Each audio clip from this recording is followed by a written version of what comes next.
La simplicité est de mise pour ce repas de midi. Bonjour les amis, comment allez-vous? Chez nous, tout va bien. Alors, pour ce midi, eh bien, un petit repas végétarien, simple, léger et comme d'habitude, bien évidemment, sans gluten. Nous allons vous proposer une brouillade d'œufs aux courgettes fondantes.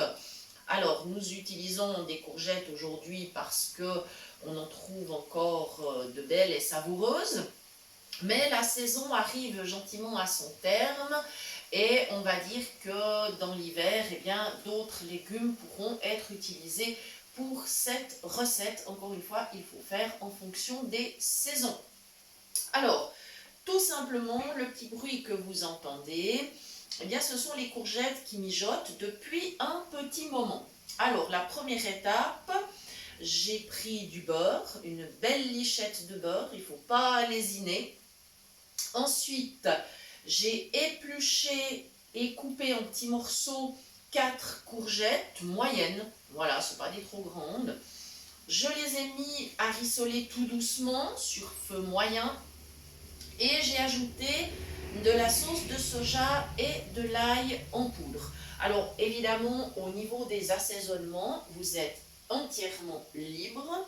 Avec la courgette par exemple, vous pourriez aussi simplement saler, poivrer, ça suffirait. Vous pourriez mettre du curry, vous pourriez mettre autrement de la muscade par exemple. Alors évidemment pas tout en même temps.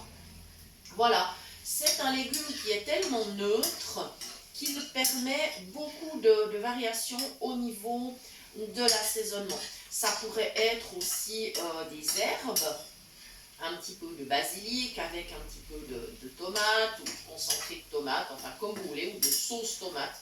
C'est vraiment vous qui choisissez les goûts que vous voulez donner. Si vous travaillez avec d'autres légumes, eh bien sûr, il faut adapter en fonction des goûts que vous voulez avoir. Voilà, tout simplement. Voilà, donc je remue tranquillement. On est vraiment sur feu moyen. C'est important parce qu'il ne faut pas que ça brûle. Si c'est légèrement grillé, ça sera absolument parfait. Par contre, si ça brûle, non, ça ne sera pas bon du tout. Voilà, tout simplement. Et puis, le test que je vais faire maintenant, c'est tout simple. Donc, je prends une fourchette et je vais aller voir en piquant si mes légumes sont suffisamment fondants. Ils le sont. Voilà, c'est important d'avoir des légumes bien fondants. Parce que, effectivement, là, on n'est pas du tout dans une recette où les légumes doivent rester croquants. Ça serait dommage. Ça serait extrêmement dommage. Voilà, donc c'est parfait. Et ce que je vais pouvoir faire maintenant, c'est ajouter mes œufs. Alors, j'ai cassé dans mon pichet, là, dans mon petit pot, j'ai cassé 6 œufs que j'ai mélangés avec une fourchette, tout simplement. J'ai ajouté une minuscule goutte d'eau pour que les œufs se mélangent facilement. Ça, c'est la petite astuce en plus. Voilà pourquoi ça vaut le coup de rester jusqu'au bout des vidéos, parce que je donne toujours des petites astuces supplémentaires en cours de route. Voilà. Et la raison pour laquelle j'ai pris un pot, c'est simplement que ça va être beaucoup plus facile à verser sur les œufs. Je n'aurai aucun risque d'en mettre à côté. Voilà, c'est tout simple. La raison, elle est ultra simple. Voilà. Donc, je me positionne avec mon pot au-dessus de ma poêle et je vais verser doucement mes œufs. Voilà. Comme ceci. Le pot, il part pour la vaisselle. Et maintenant, je vais continuer de remuer doucement sur feu doux. Je vais baisser un petit peu, voilà, afin que mes œufs coagulent lentement et qu'ils se mélangent parfaitement à mes légumes. Voilà. Et quand ça sera fait, quand mes œufs seront pris, et bien à ce moment-là, je pourrai servir. Et vous savez que j'ai l'habitude, moi, de poivrer plutôt à table, de donner quelques tours de moulin une fois que c'est servi. Alors là, vous faites comme vous voulez. Hein. Si vous préférez poivrer pendant la cuisson Vous pouvez le faire, moi j'aime le faire au dernier moment. Je trouve que c'est plus fin. Là, avec cette recette, on peut utiliser par exemple un poivre blanc. C'est assez fin, mais si vous aimez la force du poivre noir, il n'y a pas de problème non plus. Ou alors un mélange de poivre. À vous de voir, mais c'est toujours meilleur quand on utilise un moulin plutôt que du poivre en poudre déjà moulu. Voilà, voilà, donc je vais peaufiner tout ça tranquillement, tranquillement.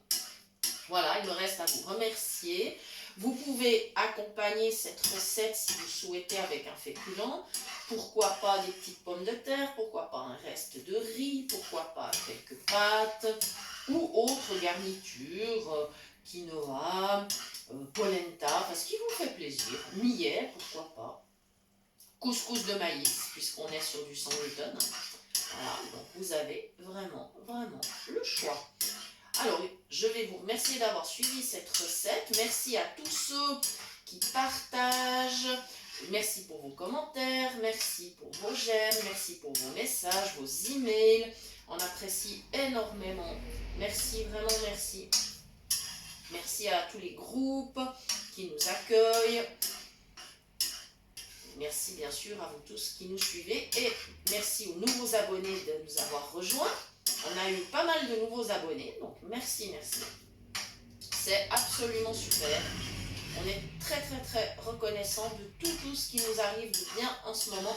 Et je vous garantis qu'il nous arrive plein de très très belles choses dans notre vie.